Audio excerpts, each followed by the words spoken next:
Hi, just a quick disclaimer. All opinions expressed in this podcast are our own and do not reflect the entirety of Cry or CRC.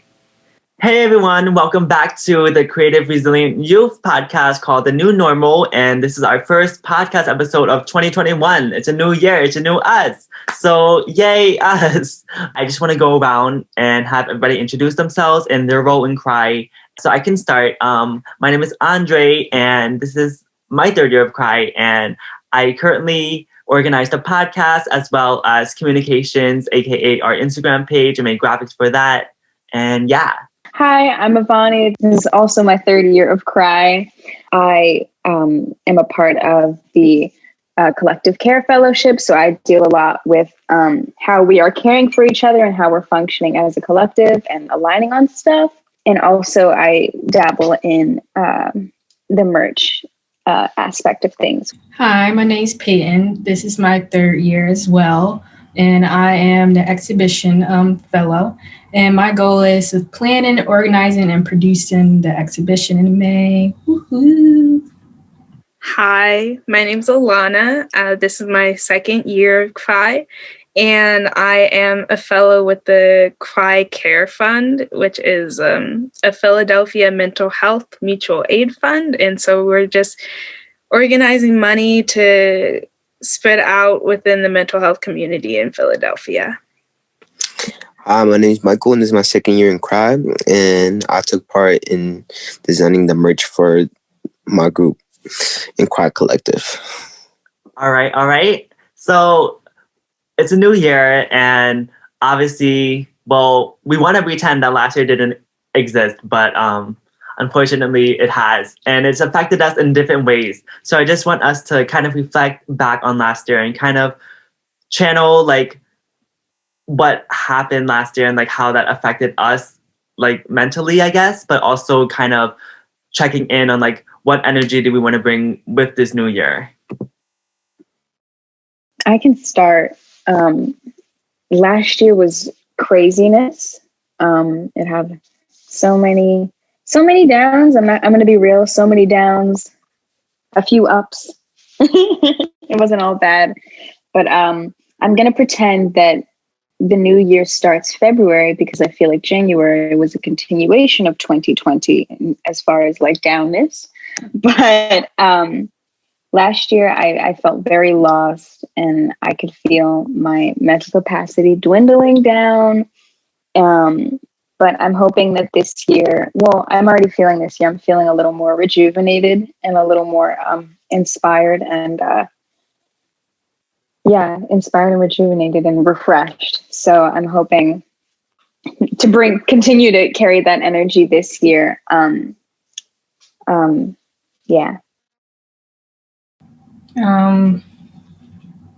2020, it was something else. I had my struggles, my happy side. And I think for 2021, I'm trying to stay out of the past, stay out the future, and just be in the present, and just being my authentic self, like my true self, and just like going with the flow of everything. Yeah, I agree. Enough said about 2020. I'm so excited for what Cry specifically has for 2021. And I'm very content to just focus on that and focus on my goals moving forward. Yeah, I'm so proud of Cry and how we accomplished a lot of stuff these past few months. What I gotta say about last year is that we tried so hard to adapt, and there was really so many downfalls to last year that all we could really do just keep stepping. All we could really do just move forward and just sacrifice a couple more years or however long it takes before we can, be at our prime for this club or exhibit or whatever we got planned for this year. Well, we can all agree like universally that last year definitely hit different. And I mean, we did the best that we could. And like, I'm sorry, was that something weird to say? I don't know. I'm just speaking whatever comes out of my mouth right now. But yeah. So true. Too true. But yeah, I agree that like last year just wasn't it for any of us, and like we had more downfalls and ups, but I think we did the best that we could, specifically within Cry. We made a podcast, we made things work, and we like stayed resilient with it. So I'm really proud of us for being able to do that. And I think personally for me, reflecting back on last year, I feel like I kind of lost a bit of myself within the pandemic because like staying inside 24/7 is just like, I guess adjusting to a new lifestyle was like very different for me. And especially as somebody who loves like being active and being outdoorsy, it was like strange to be inside because I feel like experiencing the world is like kind of how I get a sense of inspiration within my own creativity. So in a way, I kind of like had a lack of creativity. And I don't know, this new year, I'm like slowly transitioning into like becoming more inspired, more hopeful for the future. And with everything happening within Cry, I guess everything like that we're doing right now inspires me to like create and do more, and like gives me hope for a better future where we like can actually create and like be outside with each other and stuff like that. You just made something click in my mind that the reason why I haven't been creative is because I've been inside 24/7. Like that really just clicked. Like I feel like staying indoors and being in quarantine, not having the socialization and like just like being inspired by the world around me, how much that affects me. Definitely. And like also on top of like not having socialization, like the only way we can possibly communicate with people is like through our phones, like through calling and like FaceTiming and Zooming and stuff like that. But on top of that, we also have school. Like personally, I get so tired of our screens every single day. I try to stay away from my phone as much as possible because school in itself is already bad. Like even in person, it was bad. And being online makes it a little worse. But then like it just tires me out to like look at a screen all day. So it doesn't really give me motivation to like want to reach out to people through like FaceTime and stuff like that. And don't get me wrong, it is nice to like catch up with friends like every once in a while, but it definitely takes a toll on like my social battery.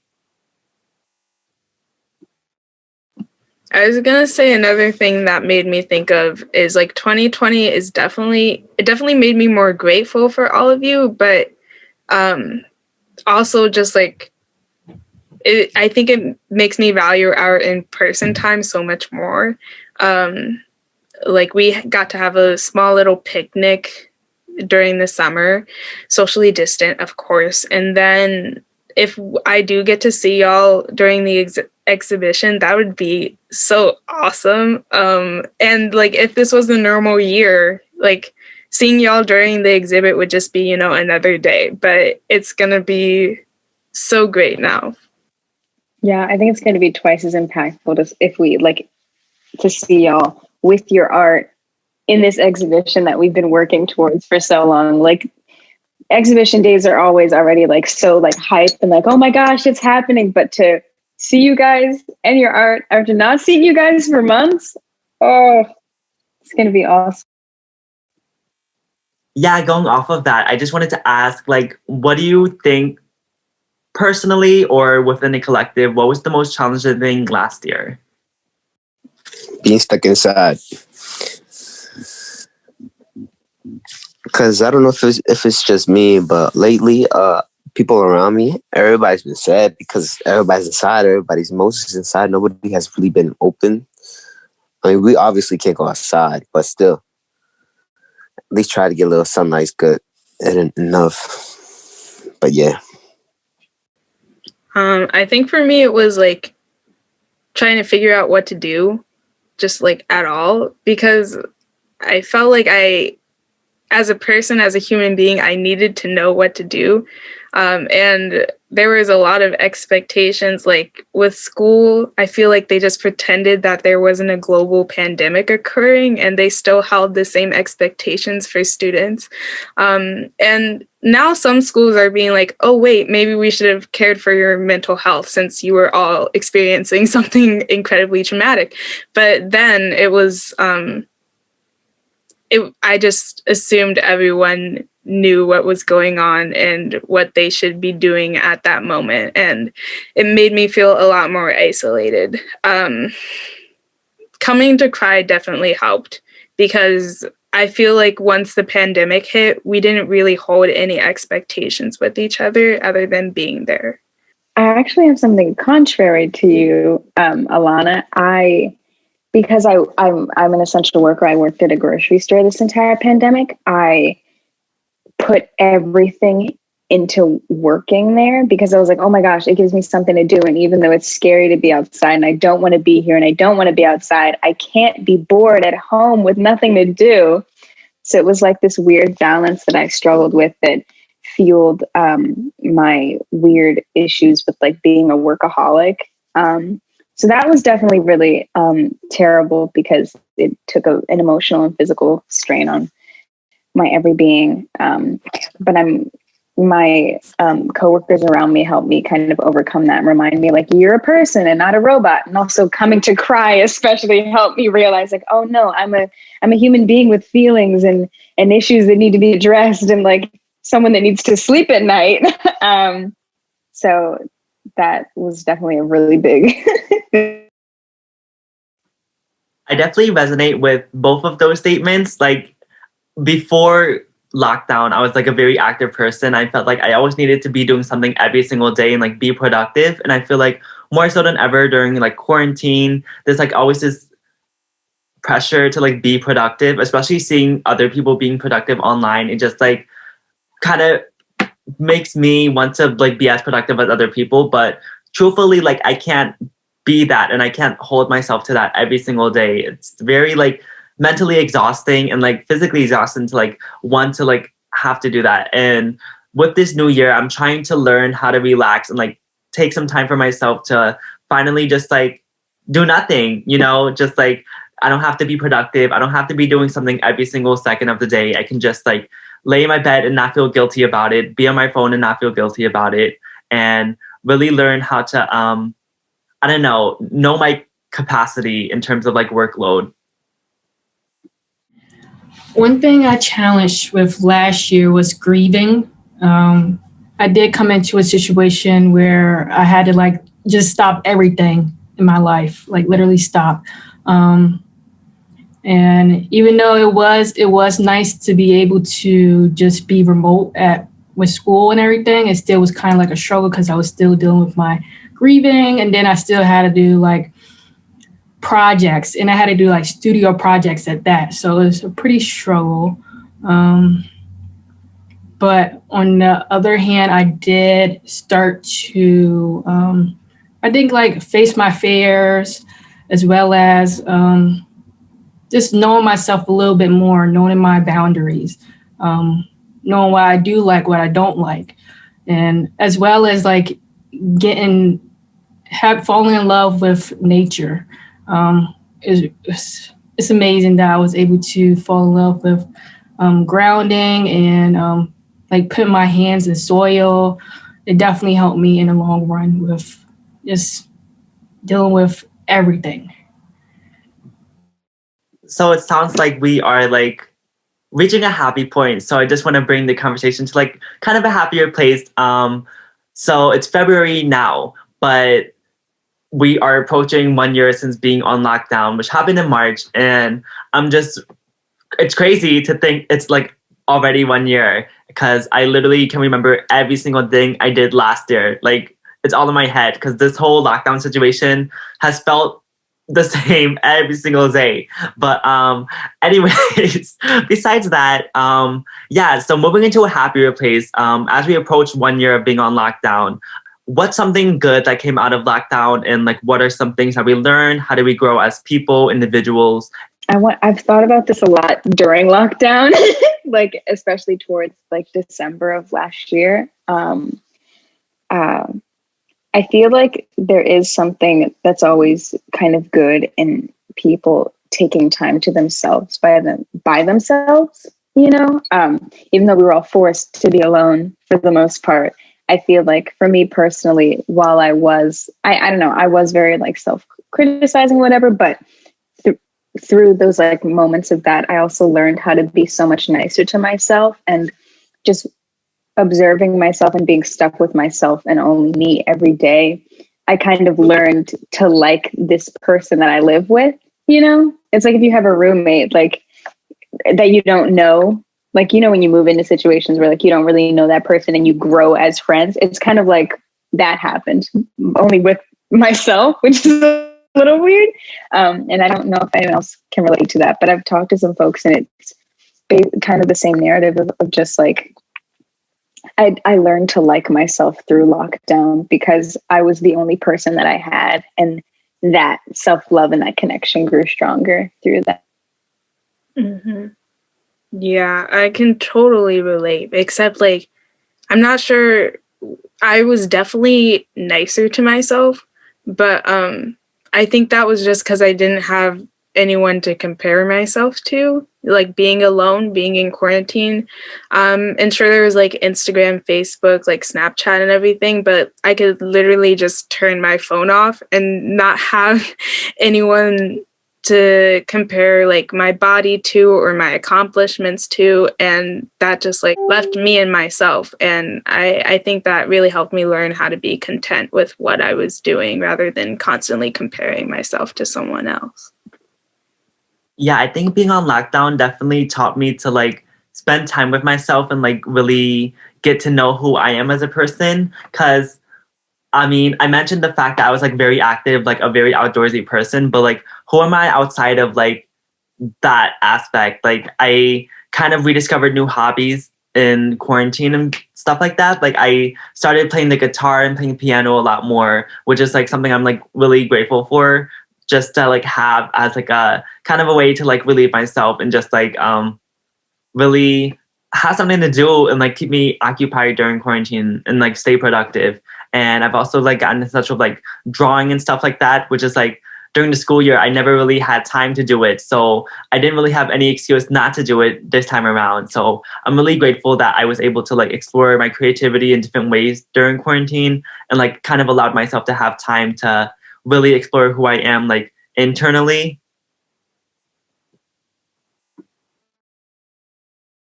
I agree. It was definitely a time for me to take out from socially seeking acceptance and learn more about who I really am, instead of appeasing for like individuals. And as I was saying, like I got into gardening. I got this opportunity with this lady from my school in April of 2020 during the quarantine, and it helped a lot because I hated staying in the house, like with my mom and my sister. Don't get me wrong, it was very nice, but you know, it's like no. But I don't know. It felt good. It just felt good because I had like that sort of isolation and facing like the dark emotions that run from me. Wait, that makes sense. Emotions that I run from. A friend and I were also talking the other day about how I feel like in day-to-day life, everyone is so concerned about everyone else, which, you know, is very clear because a lot of most folks compare themselves to other people, but in a lot of our just relationships with people and interactions, it's always about them. And a lot of folks don't really ever look inward or ever like try to focus on themselves. Like we always come into this problem where it's like I'm overextending myself or I am not putting my needs first, which is a problem that a lot of people face. And I feel like through quarantine, people were kind of forced to have to like set boundaries with themselves and learn about themselves not in order to like be with other people, but I feel like everyone is going to be a little different with everyone else once quarantine and once COVID has been, resolved for the most part, because people have set these boundaries with themselves and learned what they like, learned what they don't like. Before we transition into the next question, I just wanted to ask Michael specifically. I know you are really firm on like 2020 being a really hard year. So I'm just wondering like, what was like something challenging that you experienced in 2020 and like how did you grow from that experience? There was multiple things that I found challenging last year, but the thing that I had to break from it is just to live in the right now. Like, just do what you can do. Like, do what you can do right now. There's so much holding us back that we're not at our full potential, you know? And like, just do what you love. That's what I had to figure out. Figure out that just do what you love.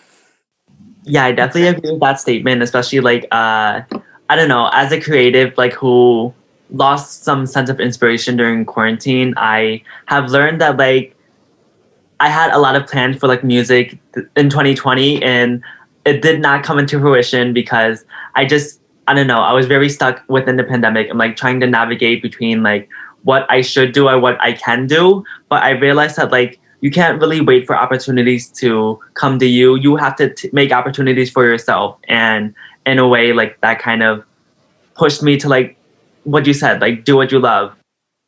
I guess like predicting more so or like forecasting more so into the future. I know Avani kind of touched on this with like social atmospheres and everything, but how do you all foresee the world post quarantine?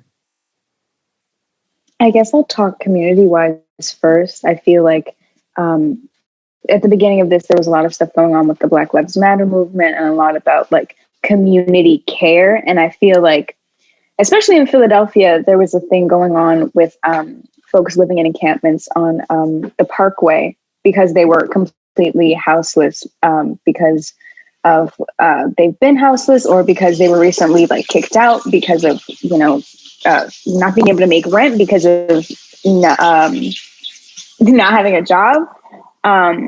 So I feel like folks are now going to come into this post-quarantine world with a new mindset of like the community can always and will always help the community.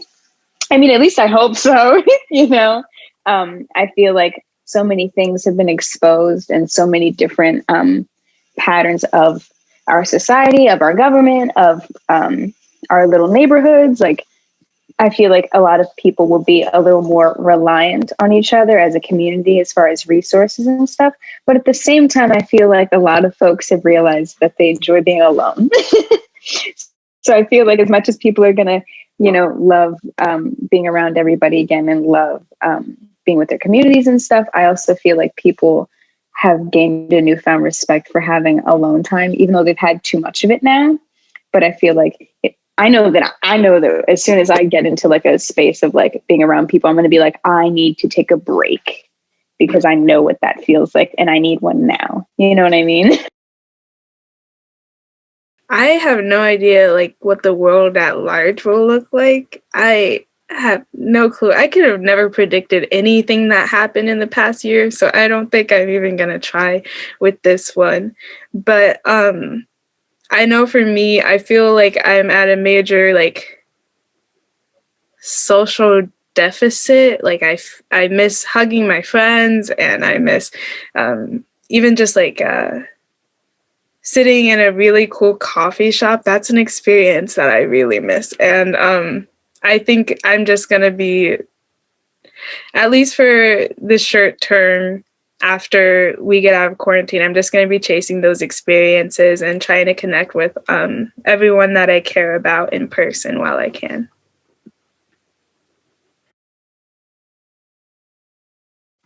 Yeah, I think for me personally, Alana, you mentioned this earlier, but kind of valuing like in-person time with one another and like really cherishing those experiences because you never really know what's going to happen. Maybe God forbid another pandemic hits, but like you just have to live in the moment and like be very like I don't know, don't take it for granted and really live in the moment and cherish those experiences. I'm just repeating myself at this point, but that's what I want for the future. And post quarantine, I just hope the world comes together more like community wise because we've seen how this pandemic has affected all of us in our communities. And fortunately, there has been some groups that have like organized some things to like collectively help other people. So I just hope that more community work comes out of this. And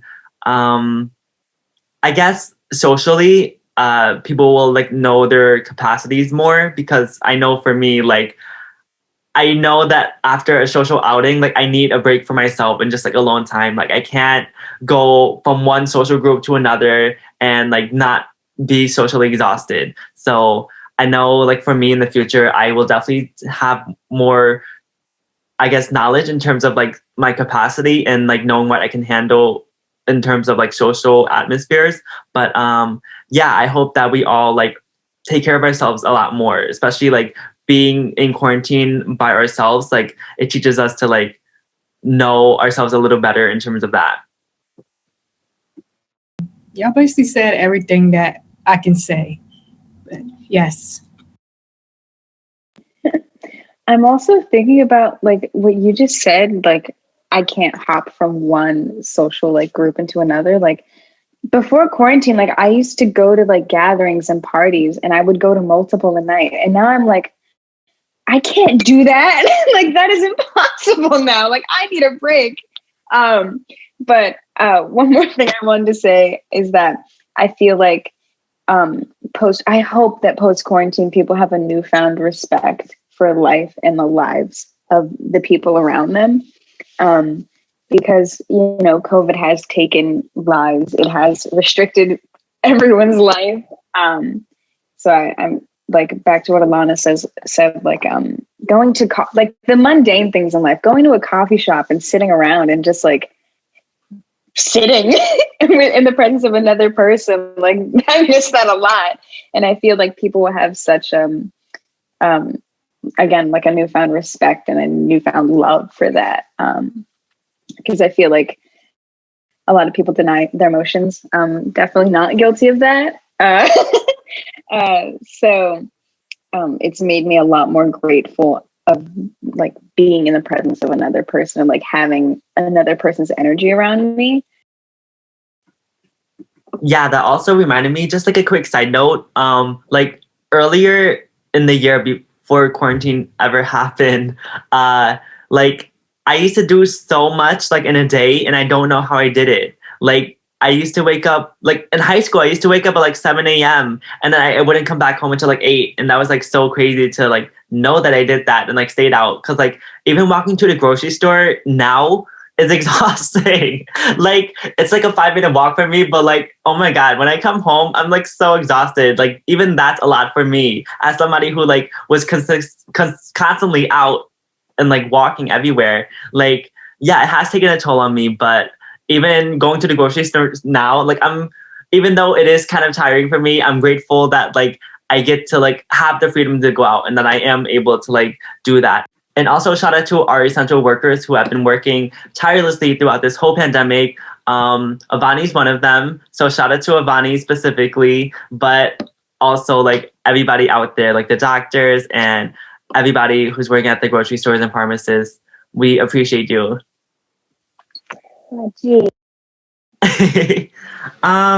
Yeah, but okay, enough of 2020. So transitioning into the new year, I know it's been kind of rough on some of us in terms of like, I guess going into 2021, especially like while we're still on lockdown in quarantine. I'm just wondering how we generally feel about like transitioning into a new year and how, I don't know, kind of, yeah, that's it. Just how we feel about the new year so far. It was a rocky boat in the beginning. But I'm feeling good about this year. For some reason, something's telling me like it's gonna be good. And if it don't, you're gonna be all right. Cause I mean, we survived 2020, so Yeah, I feel like this year in 2021. Well, this is the year I graduated from high school, but I feel like the kids that are going to graduate from high school this year, everybody just wants to get over it at this point. Wait, can you repeat the question again? I forgot it. No, you're fine. Yeah, I just wanted to ask like how we feel about the new year so far. We have 1 month down, Right. so yeah, just how we feel as of now. And kind of like what Peyton said, I'm like more hopeful, which is kind of surprising. Like you said, we got through 2020, so I feel like I don't know, if we were to be stuck in the same situation, we've done it already. So I feel like we can do it like better this time around. Cause like especially like with school and stuff like that, like last year we just kind of got thrown onto like online school, but going into like a new school year, like knowing that it's going to be online, I kind of have like a better mindset and a better headspace going into that. I guess I'd say I'm cautiously optimistic because 2020 definitely did a good job of pushing like marginalized stories into the mainstream. And so like now that they are like grasping the attention of everyone, I'm hoping that there's more to be done, like mass incarceration and just like the how vulnerable different communities are, and how like definitely like how so many people are making money off of other people's pain. I think that was a big thing in 2020, just like more people like gaining billions and billions of dollars in wealth. And I guess I'm hopeful like in my personal life that I'll be able to socialize with more freedom, and hopeful in the overall scheme of things that like things will become more equal. I like that term, cautiously optimistic. Oh, go ahead, Avani. Go ahead. Say your thing. Sorry, my internet was messing up, but I also agree. Cautiously optimistic is definitely the way to put it. I honestly resonate with a lot that everyone said, especially Alana. I don't know. I'm cautiously optimistic. There are a lot of community fridges that are being made in Philadelphia alone, but I also just sent funding to one that's happening in LA, which is like my hometown, like where I grew up, like near where my grandma lives. So that makes me really optimistic because a lot of the homeless population and stuff, like people are finally recognizing it as a problem. And it's been a problem for forever, but now people with the ability to sort of do something are seeing it as an issue, especially during this pandemic, because, you know, they're unbelievably vulnerable. And personally, also cautiously optimistic, emphasis on the caution, because January also kind of sucked. But I know that, like, you know, in May and even next month, even next week, like there are so many changes that are going to be happening in my life that I know of, happening in this organization, that just make me very excited and, you know, give me a little zest for life. So based on last year, I know this is something I thought about a lot, just like predicting how 2021 was going to be. I definitely did not expect us to be in quarantine still, like after a year. But I mean, realistically speaking, like it makes sense. But yeah, I was very optimistic last year. And this year, I'm more cautiously optimistic. Let's put it that way. But I'm just wondering, is this how you guys expected 2021 to be, just based off of last year? Like, I guess put yourself in the position of when lockdown first started. How did you foresee 2021 to be? Do you guys remember when everyone was saying like, "Oh, this will be cured in April. This will be like done with in August," and here we are. This is not at all what I expected it to be. I was really optimistic last year and hoping that it would be done in August, you know. But then as things kept dragging on and seeing the patterns of people, I was like, this isn't going anywhere for a little bit, which is unfortunate, but you know. Yeah, not at all what I expected it to be. Not at all what I expected it to be for college, because I graduated in a pandemic. Like I graduated online when we didn't know what was happening. And that's not how I expected my senior year to go. I expected to have a prom. I expected to, you know, go to class and do all these things with my friends and, you know, kind of say a goodbye to people. Because when schools kind of closed, it was just like, oh, you'll be back in 2 weeks. So no, you know, like me and my friends were like, I'll see you in 2 weeks. And then it was another week. And then it was another week. And then it was, you're not coming back. So, you know, I didn't expect to leave without saying so many goodbyes in person. Yeah, I feel you on that. Like last year, I couldn't say bye to my senior friends, and they all just went away, and I really don't see nobody no more. So yeah, I know what you mean. But except for like the close friends, like the people you're usually hanging with, those are like usually the ones you're gonna be with all around the time. Those people that really got you. I think last year I was very optimistic that things would be gone soon. Like I was really expecting us to be on campus this school year, but clearly we aren't. And yeah, I think that just like it puts things into perspective, and like it truly makes me value like experiences in person. Like, I mean, I just dissed school like a few minutes ago, but I truly do appreciate like being in the classroom setting with other people around me and like having that in-person interaction rather than just being online and like being on Zoom, which like, I mean, I'm grateful that we are able to continue this way, but it could definitely be better. And yeah, I think like it just makes me more aware of like to, I guess, not set too high expectations, but really just be realistic, I guess. Yeah. I totally agree, Andre. And this is gonna probably sound like pessimistic, but it definitely taught me to lower my expectations for a lot of human beings, you know, like the ones that just don't wear masks outside. Like, what's that about, you know? But yeah, and so it definitely wasn't what I expected, but I think it definitely gave me more realistic expectations and showed me what people are actually capable of, at least in the US. But yeah, that's not necessarily a great thing, because with it just comes like a lot of frustration. But I think my expectations are more realistic now. I definitely agree with that, Alana, because, you know, like I've had to deal with the anti-maskers and stuff.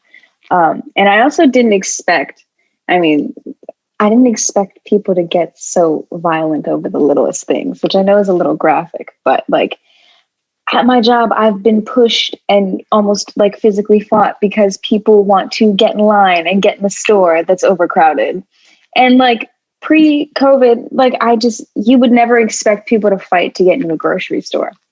You know, you wouldn't expect, I didn't expect people to have to fight with people over like caring for yourself and caring for other people when there's a deadly virus going around. And I also didn't expect people to deny science and facts and deny straight up danger as much as they are right now. Like they're almost a year into this, there are still people saying like COVID isn't real. Like you are so far behind the train, man. Like COVID is real and we made a vaccine for it and it's a virus. Like it exists. I didn't expect this much stupidity to come from the US specifically. I already had low expectations for, you know, this country under the previous administration. But I didn't expect him to get that low. I'm not gonna even lie. But it definitely taught me to be a little bit more realistic and definitely shaved off the optimism with people, which is a little unfortunate, but So this is my last question for you all, but yeah, I just wanted to ask if you guys had any words of affirmation to anybody who's having a rough start to the year and kind of just give a sense of hope and inspiration to those. Yes. Take a day at a time. Without pain, there isn't any gain. And just do what you love.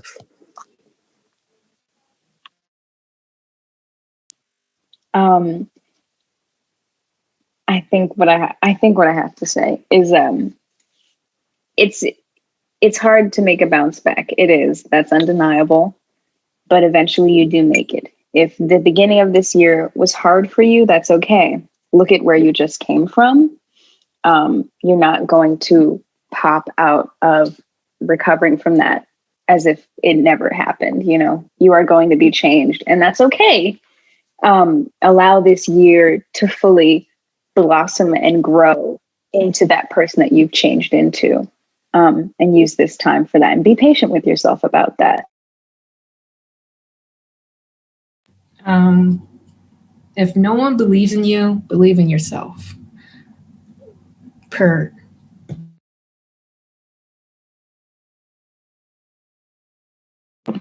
I think this one took me a long time to learn, but being here is enough. You don't have to do anything or strive to be something that you're not. Being you and being here and being alive right now, that's totally enough. And living in the moment. Just live in the moment. Trust me, you'll love it. Yes. Yeah, kind of similar to Alana, just like you don't always have to be productive. Take things one day at a time. If things are rough now, it will get better in the future. Just wait on it, and there's hope for the future. And collectively, let's just get better and wish for a better future for, I don't know, for us to not be in lockdown and actually get to enjoy each other's presence in person. But yeah, that's a wrap on this podcast episode. Before we wrap up, I want to give a quick shout out to Arden and Natalie, who are two teens who couldn't make it on this call with us. And actually, we have another Nat who couldn't make it on this call. But yeah, shout out to y'all. And I want to give a big thank you to our facilitators, Andrea, Michelle, Felicia, and Bennett, for having us and like organizing all of our weekly meetings. And I don't know, really just like honing in this collective, and all of our sponsors, all of our vendors. And I speak on behalf of Cry saying this: wear your mask outside and be safe, be healthy, have a great year. And we hope to see you guys the next time around. But yeah, that's it for this podcast. So see y'all next time. Bye. See ya. Bye.